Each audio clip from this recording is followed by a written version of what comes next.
Hello అండి. మనం ఏవైనా వస్తువులు కొనడానికి షాపింగ్కి అయితే వెళ్తుంటాం. అప్పుడు ఈ 1% నియమం పాటించండి. ఒక్కోసారి మనం కొన్ని ఖరీదైన వస్తువులపై మోజు పడుతూ ఉంటాం. అవి మనకు ఎంత అవసరం అనే విషయాన్ని పెద్దగా ఆలోచించకుండా కొనాలనుకుంటాం. అలాంటప్పుడు కాస్త ఆగి 1% నియమం వర్తింపజేసుకోండి.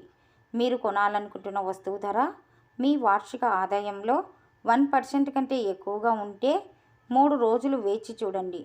ఆ తర్వాత కూడా ఆ వస్తువు కావాలనిపిస్తేనే దాన్ని కొనుగోలు చేయండి. ఏమంటారు? నిజమే కదా! ప్రయత్నించండి.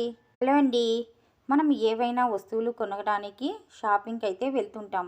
అప్పుడు ఈ 1% నియమం పాటించండి. ఒక్కోసారి మనం కొన్ని ఖరీదైన వస్తువులపై మోజు పడుతూ ఉంటాం. అవి మనకు ఎంత అవసరం అనే విషయాన్ని పెద్దగా ఆలోచించకుండా కొనాలనుకుంటాం. అలాంటప్పుడు కాస్త ఆగి 1% నియమం వర్తింపజేసుకోండి. మీరు కొనాలనుకుంటున్న వస్తువు ధర మీ వార్షిక ఆదాయంలో 1% కంటే ఎక్కువగా ఉంటే 3 రోజులు వేచి చూడండి.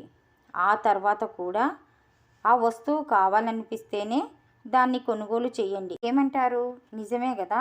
ప్రయత్నించండి.